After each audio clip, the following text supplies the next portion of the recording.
Bueno, muy buen día. Yo no tengo mi aparatito. Será una charla en portugués, Creo que me entonces, por entiende. favor.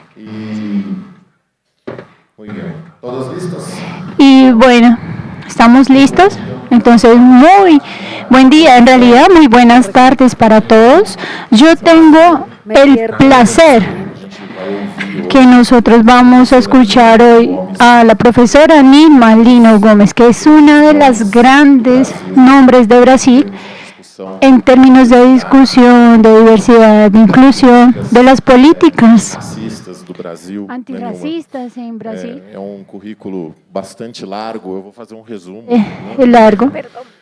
Nilma foi Nilma fue ministra de las mujeres, de igualdad y racial y de los derechos humanos, Aquí es donde consigo los aparatos. y cuando ocupó la secretaría en la igualdad racial, y fue también la primer mujer negra de Brasil para ser la rectora de la Universidad Pública Federal.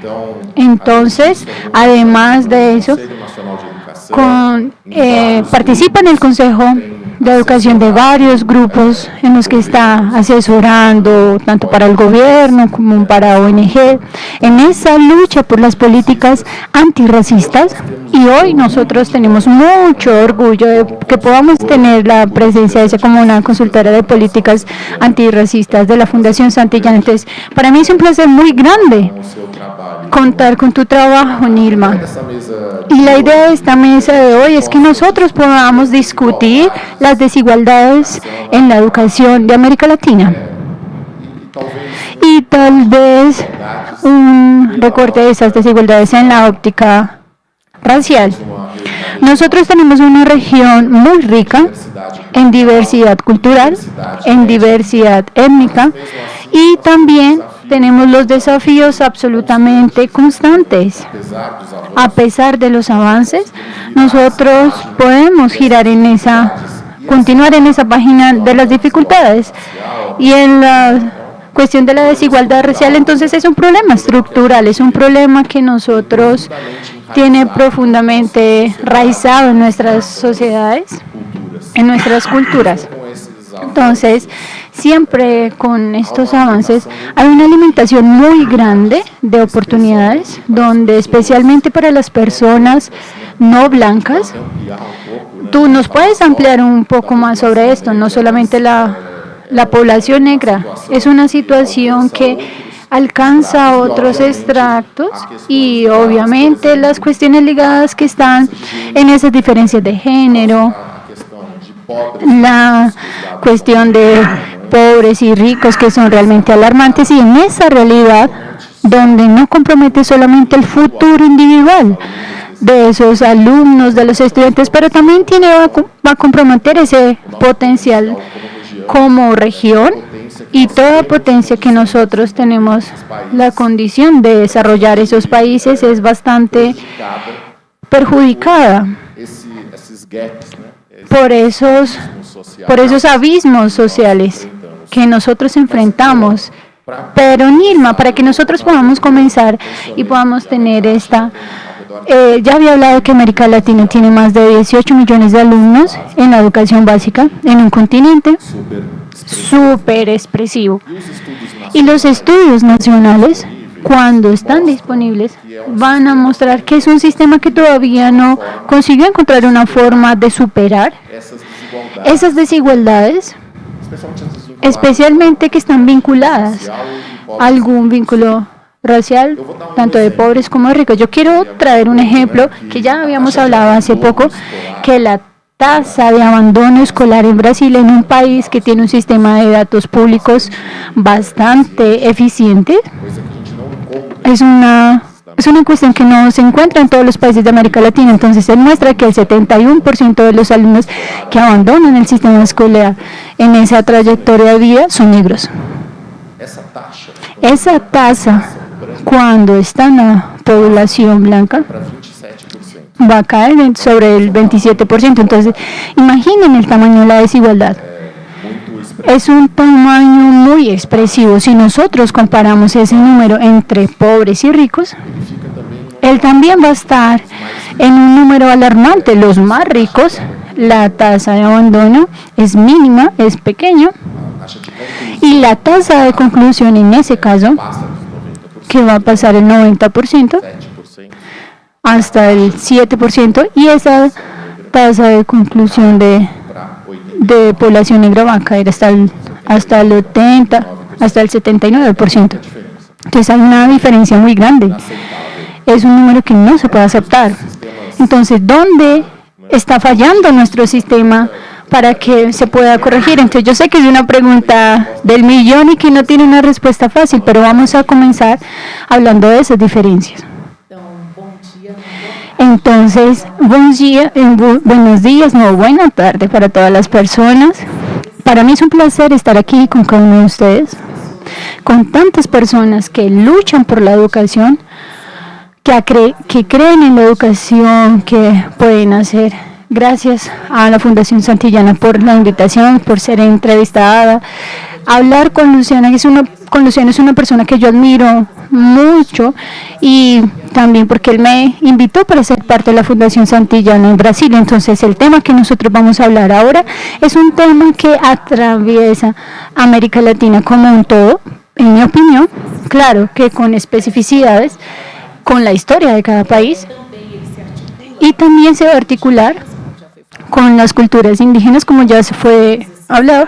Y cuando nosotros vemos esos datos en el caso de Brasil, que tenemos como ejemplo, y de ahí vale la pena retomar lo que tú habías hablado, Luciano, de la importancia de tener los datos disponibles para que nosotros podamos analizarlos, la realidad de nuestros países en diferentes áreas. Y en el caso de las cuestiones de las poblaciones no blancas, negras, indígenas y otros grupos, es muy importante que todos nosotros podamos tener en nuestros países ese censo de la colecta de los datos raciales. Entonces es muy importante porque nosotros sabemos que hay resistencias de algunos sectores de otros países aquí en América Latina en relación a esa inserción de los datos de raza, color, ¿sí? Para que puedan estar presentes en el censo, y cada vez más surge la urgencia para que podamos tener un perfil mejor de la población, porque también es necesario respetar la diversidad de nuestra población, y cada país debe encontrar la forma para que eso se pueda categorizar. Entonces, eso no es solamente un trabajo solo, es necesario que sea a través de los movimientos sociales y con esa sensibilidad en la piel de las vivencias de esos grupos y de los sectores. Y en Brasil nosotros podemos tener hoy, por ejemplo, estos espacios, y nosotros también tenemos otros datos que va a articular la raza, la etnia, la población negra en Brasil, que nos va a ayudar a entender más a nuestro país, ¿cierto, Luciano? Inclusive para que también podamos entender cómo las desigualdades en nuestro país se van a conformar, se van a articular también en una gran diversidad que nosotros tenemos en Brasil. Y eso no es solamente en Brasil, eso es en América Latina, ¿cierto? Eso es el mundo es diverso. Y de ahí nosotros pensando en los datos, cuando tú me mencionas, ¿qué es eso que tiene de raro? Nosotros tenemos políticas educacionales, tenemos varios países que ya se han presentado, y también tenemos un esfuerzo de la formación de los profesores y profesoras que tal vez no puede estar dispuesto como el problema se requiere, se demanda, que están expuestos para grupos que luchan por esta formación inicial de profesores y profesoras, introduciendo temáticas que, por ejemplo, cuando yo me formé como maestra, ¿cierto?, como profesora, en aquella época nosotros estudiamos y ahora es posible estudiar, y tenemos el patrocinio público, que es como una presión para que ese financiamiento sea mayor, pero no podemos decir que desde 10 años para acá eso ha cambiado. Entonces, cuando todavía nosotros vamos para cambiar para los niños y niñas y jóvenes, incluir esa diversidad pensando en todas las cuestiones de raza, color y etnia, nosotros podemos ver que tenemos una gran desigualdad en el aprendizaje, algunos en el desempeño de estudiantes blancos y no estudiantes no blancos. Entonces, ¿qué es lo que está sucediendo? Yo puedo decir para ustedes ahora que ese resultado es un resultado intraescolar solamente, y no es dentro de la escuela. no es un resultado solamente apenas, no quiero que sea entendido como que es algo menor, sino que sea separado. Entonces es el resultado donde las cuestiones que son intraescolares, que son referentes a esas cuestiones individuales de los estudiantes y de las estudiantes, porque muchas veces la lectura que se realiza es que hay un problema de orden cognitivo, ¿cierto?, con determinadas acciones que van a tener determinados colectivos diversos y que no pueden acompañar el desempeño de otros estudiantes, y entonces eso no va a cambiar respecto a eso, pero es necesaria una articulación más profunda y lo que sucede en nuestra sociedad. Y entonces lo que sucede dentro de la escuela, que vienen de esa sociedad, porque esos niños y adolescentes y jóvenes que están dentro de nuestras escuelas son aquellos que hacen parte de la sociedad en la que estamos.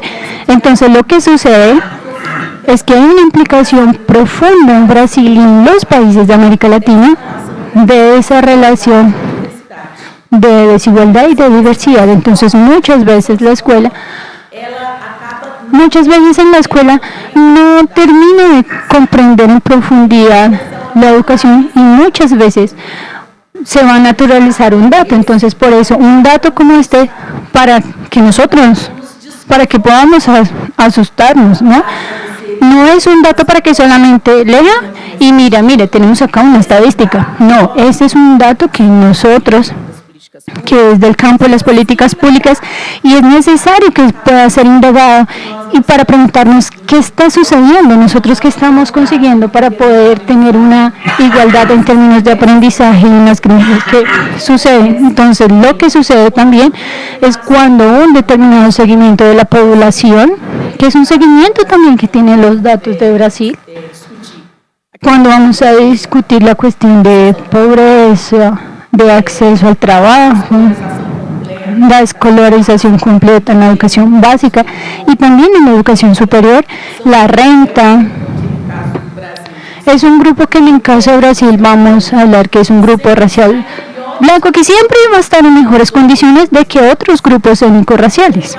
Entonces yo creo que desde la educación nosotros debemos comprender mejor qué es lo que eso significa y comprender que muchas veces factores que para nosotros no parecen, digámoslo como que no son factores que nosotros tenemos orgullo de hablar de esos en las escuelas. Entonces, ellos son temas que existen, pero por ejemplo, el preconcepto, la discriminación, las comparaciones que se realicen entre los niños que vienen de colectivos diferentes, eso va a implicar que las investigaciones que se realizan, eso también va a implicar muchas veces que ese campo sea subjetivo en la propia relación pedagógica, Luciano, y que respecto al determinado tipo de actividades que se hacen para determinados niños de determinado grupo y también lo que se realiza para otros grupos. Estás pasando por un punto muy importante. Primero, se me ocurre que la escuela es un microcosmos de la sociedad. Entonces, esas desigualdades, esas diferencias que existen extramuralmente, también existen dentro de la escuela. Pero pasaste por un punto clave en esta cuestión, para mí, que es el papel del profesor también. ¿Tú consideras que nuestro conjunto de profesores, absolutamente sin individualizar, yo creo que podemos ver bajo la óptica de la política pública, el grupo de profesores está preparado para lidiar con la diversidad, con la inclusión, con la desigualdad? ¿Tienen las herramientas para eso? Mira, lo que yo creo, articulando con lo que yo estaba hablando antes con la anterior pregunta, yo creo que muchas veces nosotros no percibimos que dentro de los factores intraescolares no es solo un asunto de la orden, de la dificultad de aprendizaje, que es muy común dentro de la discusión de la escuela. No es solamente un asunto de la condición socioeconómica de ese niño, de ese adolescente, de ese joven. No es solo el asunto familiar, que a veces lo atribuyen como una situación que interfiere en el desempeño de un niño. no solamente el hecho de vivir en regiones o venir de regiones periféricas, violentas, donde las condiciones de vida son muy indignas para muchos niños, adolescentes y jóvenes. Yo creo que lo que nos falta es educación en el campo de la discusión sobre diversidad y desigualdad, eso para toda América Latina y el Caribe, no solo para Brasil. Hay que ver que hay otros factores intraescolares que también interfieren en esa coyuntura perversa. Y quería llamar la atención una vez más para las discriminaciones, para los prejuicios que muchas veces tenemos, inclusive recelo, no queremos hablar de eso, es como si la sociedad pudiera existir, pero dentro de la escuela o del salón de clases no. Y hay una pregunta, ¿será que los profesores y profesoras estamos preparados para eso? Yo diría que de alguna manera, pensando en responsabilizar a los profesores, de alguna manera. Yo fui profesora de educación básica durante mucho tiempo, antes de ser profesora de enseñanza superior, y sabemos cómo lo llamamos el piso de la escuela, cómo es de exigente, cómo es de retador. Y aquí estamos frente a escuela sostenible, que muestra cuánto los profesores y profesores empeñan para llevar una buena y visible educación. Pero quiero llamar la atención sobre que nuestros países aún no están suficientemente preparados para lidiar con estos fenómenos perversos. Nuestras propias políticas públicas muchas veces tampoco están preparadas para lidiar con eso. Sabemos que en Colombia, ahora con este nuevo gobierno, se creó el Ministerio de la Igualdad y de la Equidad. Y diría que este tipo de iniciativas son iniciativas muy importantes para América Latina y la región, porque nosotros sabemos que nuestro pasado, nuestra historia, es una historia de invasión colonial y es una historia de partida que ya comenzó desigual para determinados grupos, determinados pueblos, que aún con el desarrollo de nuestra sociedad simplificaron una situación de desventaja en varios aspectos de nuestra sociedad. Corregir esas desventajas, corregir esas desigualdades, pasa por políticas públicas muy valientes que tenemos que hacerlas y pasa por la inserción de esas discusiones en la formación de profesores y profesoras. Porque muchas veces pasamos por la formación de los docentes, discutimos varios aspectos que interfieren en el aprendizaje, en el desarrollo, en el desempeño de los niños, adolescentes y jóvenes, pero no discutimos esa tensión entre la desigualdad y la diversidad. No discutimos, por ejemplo, cómo superar el prejuicio y cómo de una manera ética en el interior de un salón de clases, principalmente cuando el preconcepto no son solamente de los docentes a los estudiantes, sino que son los estudiantes entre sí. Claro, mira, y ahora enganchándome con lo que acabas de decir, ¿cómo es que podemos entender esa relación entre diversidad, desigualdad en América Latina? Ok, antes de entrar en ese aspecto, quiero cerrar con un ejemplo de investigación sobre la cuestión de la relación profesor-alumno y en la diferencia. Una de nuestras estudiantes, inspirada inclusive en estudios antropológicos en los Estados Unidos, ella se desarrolló en la área lingüística y del lenguaje con una tesis de doctorado en la cual ella hacía una etnografía dentro del salón de clases, con filmación, con discusión de lo que se filmaba, con las profesoras, en fin. Y una de las cosas del trabajo de ella que comprobó que otras investigaciones en esa modalidad de etnografía, que en los Estados Unidos es muy común en la educación, era de cuántas veces en el momento en que pedían algo de la profesora, cuántas veces la profesora se acercaba a los niños blancos y cuántas veces a los niños blancos, a los negros. Cuántas veces la educación infantil, hablamos de educación infantil. En Brasil tenemos investigaciones sobre educación infantil que muestran que en los jardines infantiles y preescolares, cuando hay niños negros con cabello crespo, pero la profesora arregla el pelito de las niñas blancas, pero las niñas negras salen despeinados y la profesora dice, no, yo no sé peinar ese tipo de pelo. Entonces es llamar la atención sobre esas microrelaciones que a veces no percibimos y que a veces no están suficientemente conscientes en nuestra cabeza. Y también tenemos que pensar de qué es lo que estimula a un niño a ser él o ella, y qué es lo que estimula a un niño o niña a tener orgullo de sí mismo, de su aspecto racial, porque la voz, el espacio de su escuela es muy importante en la formación de la subjetividad. Los currículos forman subjetividades que pueden ser tan subjetividad y valientes que a lo que enfrentan, como pueden ser subjetividades sumisas, inferiorizantes. Entonces, Luciano, lo que estoy diciendo es que el campo de la educación es un campo por excelencia donde podemos romper ese tipo de situaciones que ya existen en la sociedad, pero que podemos hacer algo diferente. Y ahí está la relación entre desigualdad y diversidad. Yo acostumbro conceptuar la diversidad para que entiendan la gente lo que yo estoy diciendo, porque hay muchos conceptos, hay muchas diversidades, diversidad de diversidades. Los organismos internacionales lo conceptúan, los antropólogos, los estudiantes, y ahí nosotros también lo conceptuamos. Entonces yo fui construyendo esa conceptuación y fui entendiendo que la biodiversidad es una construcción social, histórica, cultural, inclusive económica de las diferencias. ¿Por qué es una construcción? Lo que yo veo en particular no es necesariamente aquello que existe ya, porque yo fui enseñada a ver algo específico. Franz Boer, antropólogo, dice, el ojo que ve es el ojo de la tradición. Se aprende a ver, se aprende en la familia, en la sociedad, se aprende en los medios de comunicación. Entonces aprendemos a ver las diferencias, así como inventamos también las diferencias. Inventamos diferencias tanto para incluir como inclusive para volver enemigos. Estamos viendo eso en el mundo. Miren las guerras que están sucediendo ahora.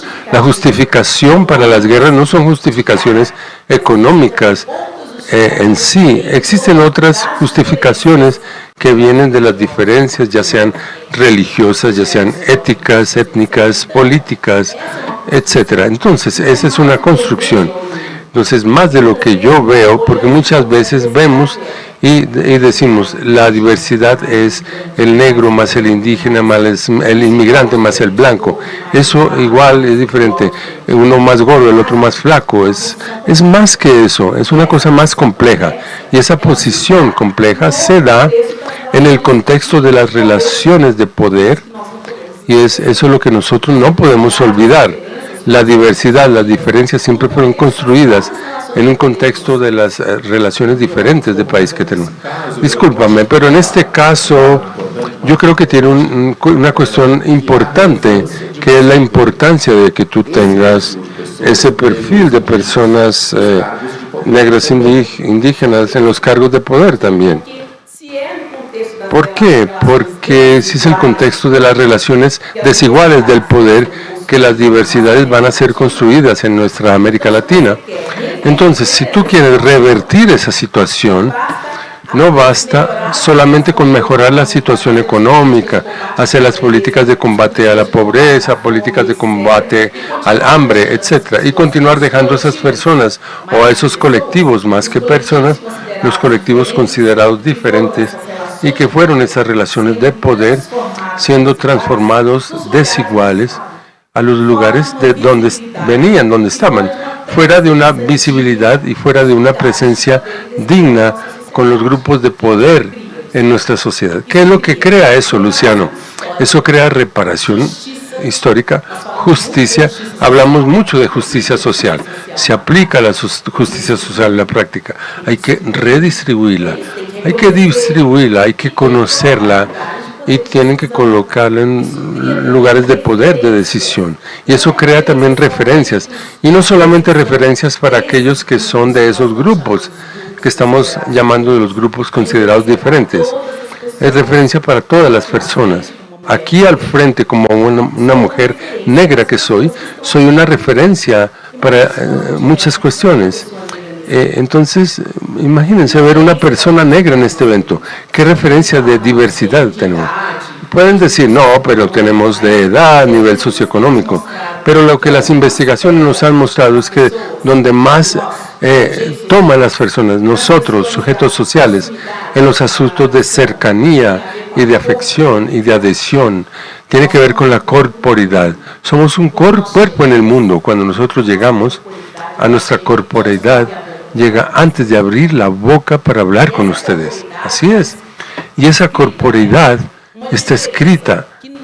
Es la diferencia que nosotros en América Latina y en el Brasil aprendemos a ver como una diferencia que viene de un pasado colonial, de grupos que fueron esclavizados en el continente africano. ¿Sí o no? Y trajeron esa fuerza para las Américas para trabajar a la fuerza de grupos que resistieron, lucharon y se liberaron de las más diferentes formas. Eso está escrito en mí, aunque conscientemente tú no estés pensando en eso, con nuestro inconsciente colectivo de nuestras sociedades se piensan de esa forma y nos hacen pensar así. Es por eso importante que estos espacios de nivel de decisión, que lo hablábamos antes, en las empresas, en las escuelas, en las compañías, en las diversas áreas, tenemos que la diversidad que nosotros pregonamos y hablamos que es muy linda, que es muy bonita, que tenemos que hacerlo así en América Latina, presente pero horizontalmente en esos lugares. Y no solamente en los lugares que son considerados los lugares de servicios, de atención, no es eso, que atienden a determinados grupos, pero esos grupos que también son sujetos sociales queden excluidos de esos espacios. ¿Entienden lo que yo les estoy diciendo? ¿Correcto? Sí, correcto. Bueno, Nilma, vamos a pasar a otro punto, que es la importancia de la política pública. Tú ocupaste cargos muy destacados en el gobierno, en gobiernos de una manera general. Y esa relevancia de la política pública para enfrentar esas situaciones contextualizan un poco para nosotros. Yo veo que la política pública no es la única llave de la solución del problema, pero es un poderoso inductor también. Entonces, danos un panorama un poco sobre los avances que sientes. Yo creo que aquí podemos recortar específicamente para Brasil, donde tú tienes un dominio más completo, exacto de las políticas brasileñas. Hablar de la diferencia en el ámbito de América Latina, lo que sucede. Claro que sí. Entonces, ese contexto de las desigualdades y diversidades que estamos hablando aquí, y aquí cerrando mi raciocinio sobre la relación de diversidad, que ya hablé con la desigualdad, está colocado justamente en la existencia de las relaciones de poder y dominación, Luciano. Y esas ondas de poder y de dominación son económicas, son sociales, son de género.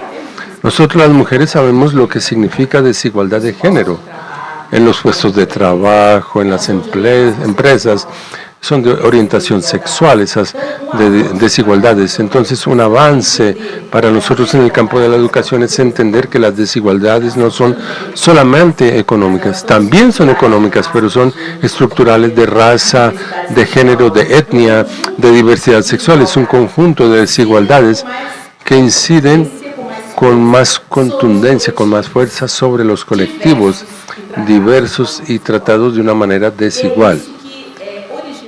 Y es eso lo que originó, Luciano, en el Brasil. Y yo creo que podemos ayudarnos a pensar políticas públicas que van para el combate de las desigualdades y para el reconocimiento de la diversidad. Eso no sucedería en nuestro país si no fuera el protagonismo de un sujeto social, un actor social colectivo extremadamente importante en las sociedades, los movimientos sociales.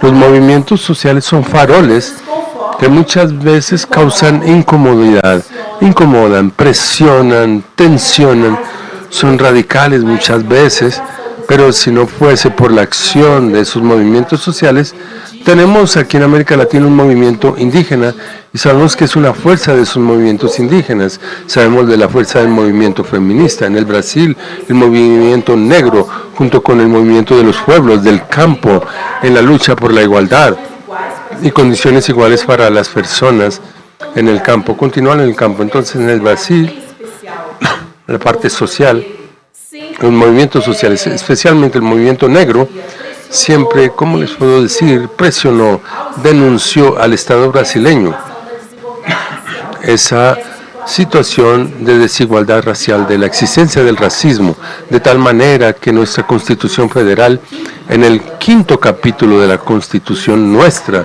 en el inciso 42, yo soy profesora de política, el inciso 42, el racismo de Brasil es un delito imprescriptible, no acaba.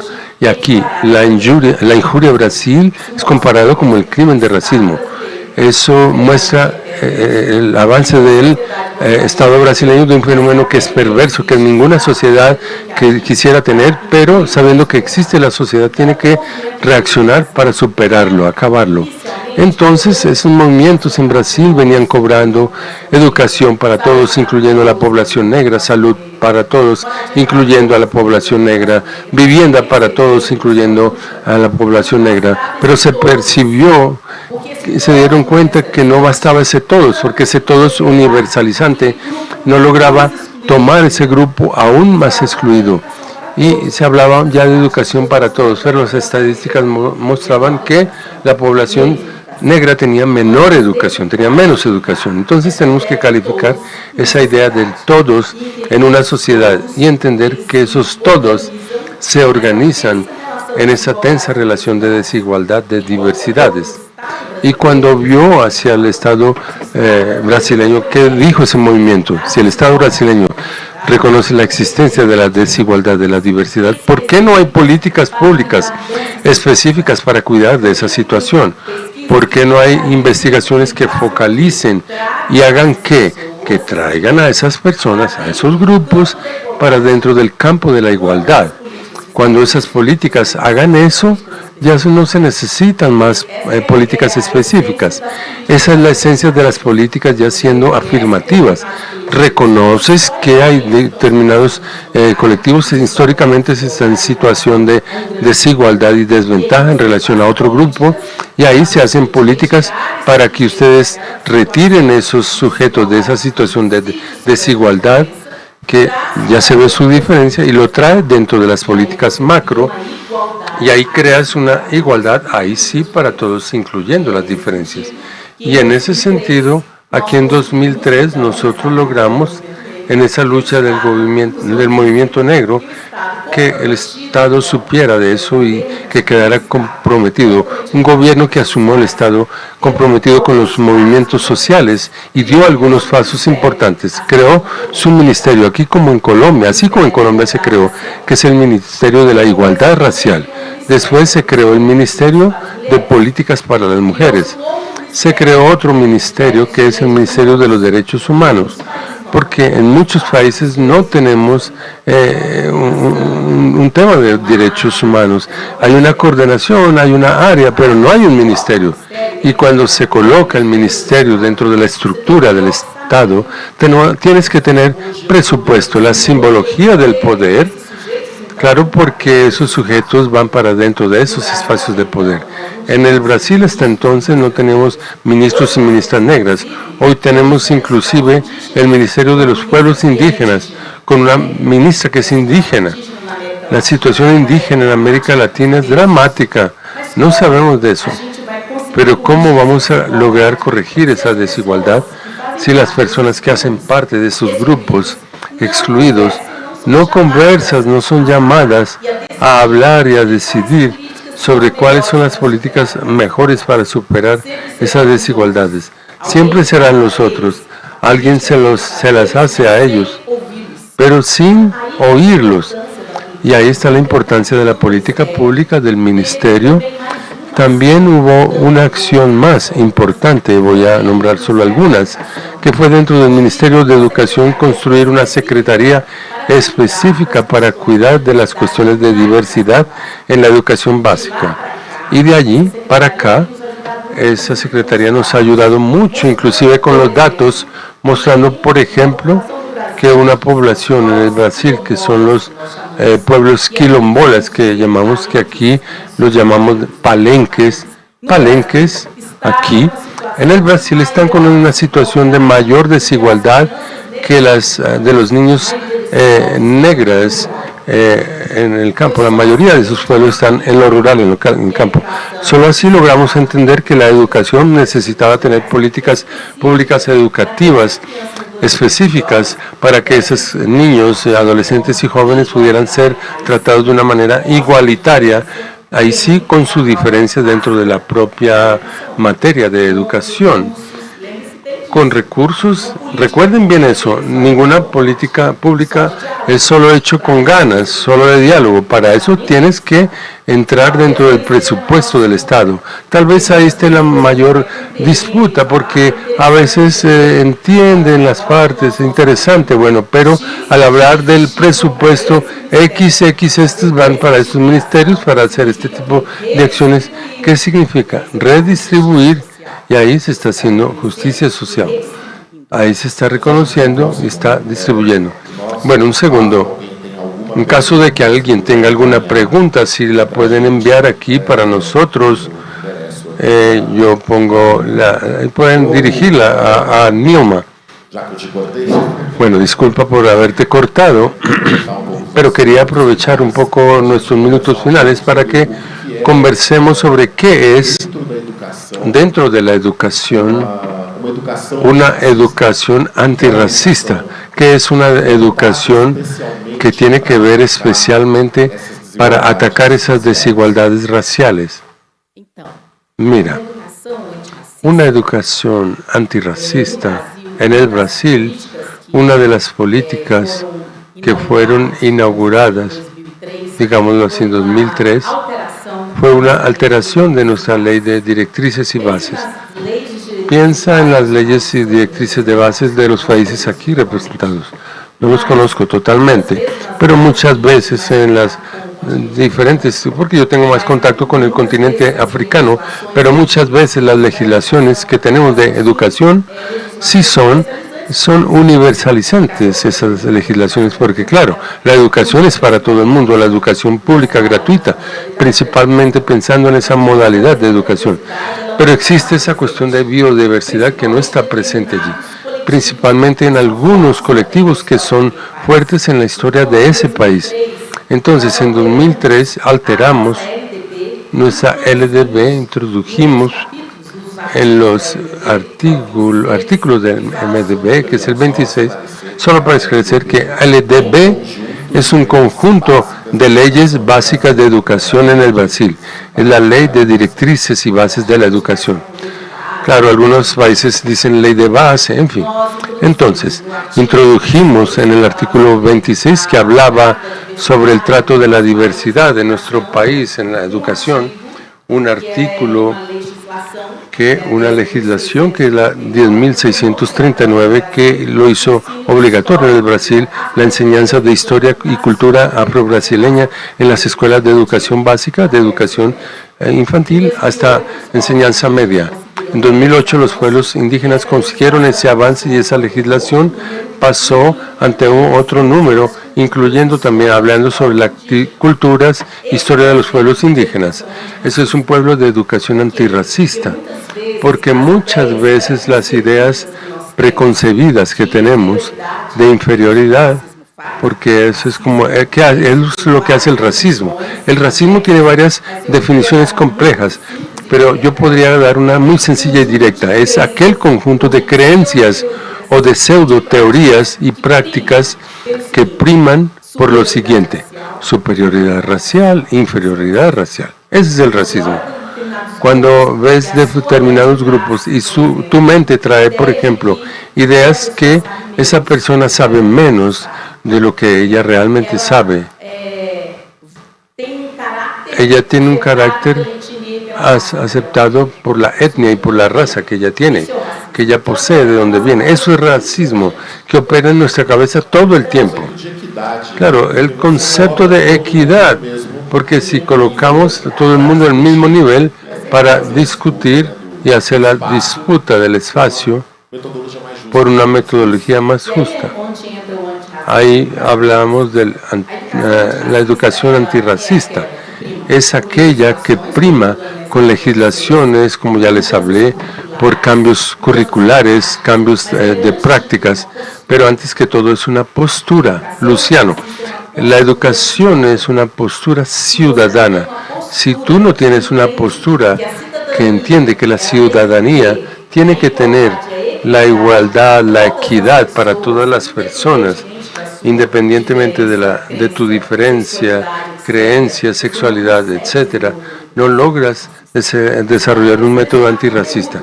Puedes hasta seleccionar contenidos, pero la forma como debe ser trabajado es una forma que no tiene una postura ecuánime ante esa diferencia.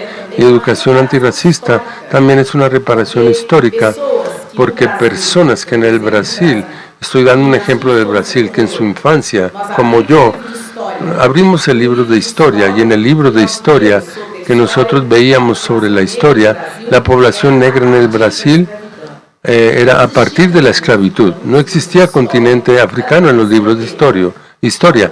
En la década del 70, cuando yo estudié, África, ese continente de donde vino nuestra civilización, con una serie de etnias, lenguas, tecnologías, no aparecía como continente africano con la riqueza que él tiene.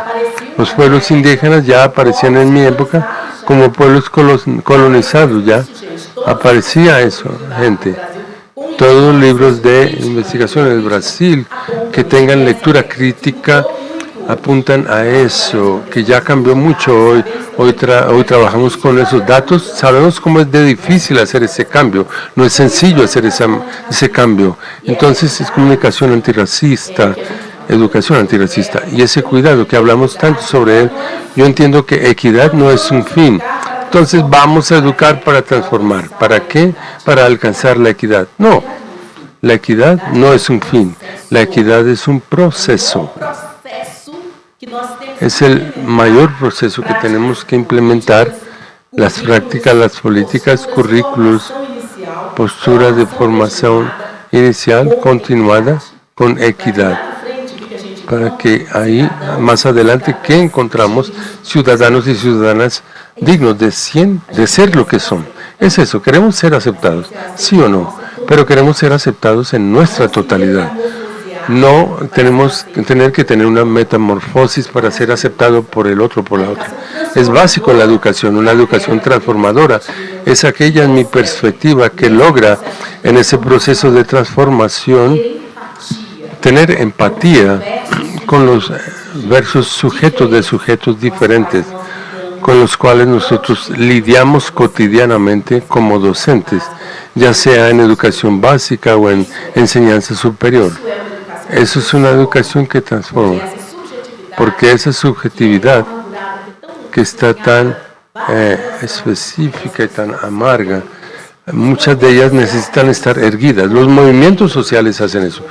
El movimiento negro antimachismo de mujeres hace que ergamos eso como mujeres, pero tenemos que tener una educación que afirma la humanidad de las personas, que en el límite, racismo, prejuicio, discriminación, retira la humanidad de las personas, y eso es muy fuerte y es importante, que es transformar. Vamos a entender las personas en la potencia de la humanidad que todos y todas tienen aquí, y todos en América Latina la tienen, principalmente los niños, adolescentes y jóvenes en nuestras escuelas de educación básica. No me debería quedar callado después de esa respuesta y cerrar aquí, pero no puedo dejar de preguntarte sobre el trabajo que hemos hecho, que tú has conducido dentro de la Fundación Santillana.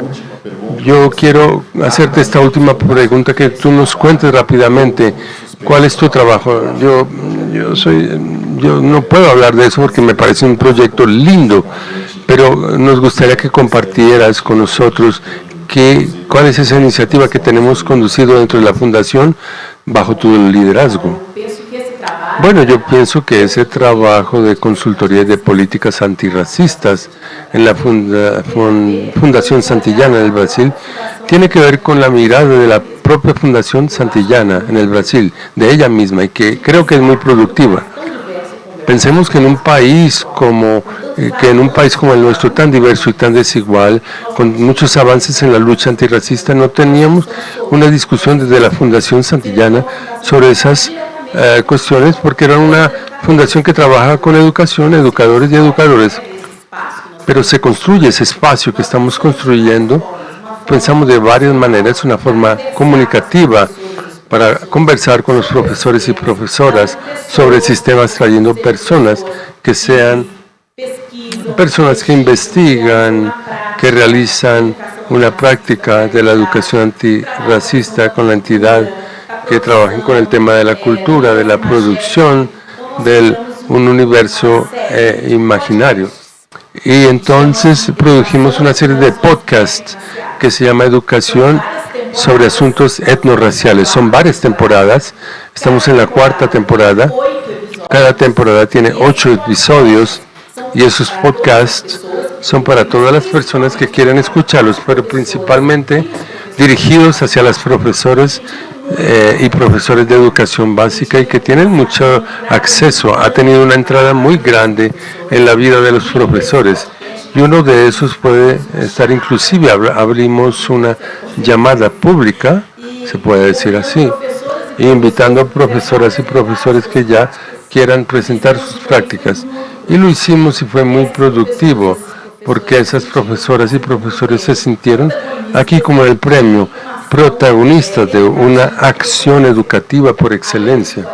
Además de los podcasts, también hemos hecho conferencias, escrito artículos, comenzando con la educación básica. Comenzamos lo que es la primera producción del libro de la Fundación Santillana con esa temática. Es el primer libro que va a salir, que es un homenaje a una gran profesora negra, la profesora Petronila Beatriz, que estaba líder del Consejo Nacional de Educación y conducía un parecer muy importante que se hizo comprensible para los profesores y profesores, gestoras y gestoras, el contenido ahí de la cultura afro en la Constitución, en la cultura afro-brasileña. Pero otra cosa que podemos hacer, si ingresan a la página web de la Fundación Castellana Brasil, hay un link de la educación antirracista. Estamos construyendo un repositorio y eso es bueno para profesores de educación básica que están aquí y los otros colegas. Un repositorio sobre educación antirracista. Estamos disponiendo gratuitamente las páginas web, noticias, literatura que hablan sobre educación antirracista, porque ese tema tiene una dispersión muy grande. Y cuando queremos hablar, sabemos que es un libro que es interesante, una práctica interesante. La persona tiene que hacer una búsqueda por internet y ahora la Fundación Santillana está organizando todo eso en un gran repositorio accesible para todo el mundo. Ella tiene un link donde tiene toda esa información y viaja en esa página y puede también trabajar con todos esos contenidos que estamos haciendo. ¿Hay algo más? Y entonces ahora tenemos también un seminario y algunos cursos que están también ahí en América Latina para que puedan discutir la cuestión del racismo no solamente en Brasil, sino también como en otros países de América Latina también pueden tener así entonces pueden esperar nuestros próximos capítulos que van a venir el próximo año. Entonces, muchas gracias por tu idea. Muchas gracias. Muchas gracias. Entonces, la idea era que nosotros podamos dividir un poco sobre la realidad que nosotros tenemos especialmente en Brasil, de esos conflictos, ¿cierto? De esa lucha tan bonita que nosotros tenemos también, y traer para todos ustedes un poco también de ese escenario y de un país vecino, de un país hermano que tiene tantas afinidades tanto con Colombia como con los otros países de América Latina. Entonces, muchas gracias. Sí, tenemos una pregunta. Hacemos después para no tardar mucho. Vamos a realizarla ahora. Bueno, vamos a dejarla para después. Gracias. Muchísimas gracias. Muchísimas gracias a todos. Y Nilma, muchas gracias.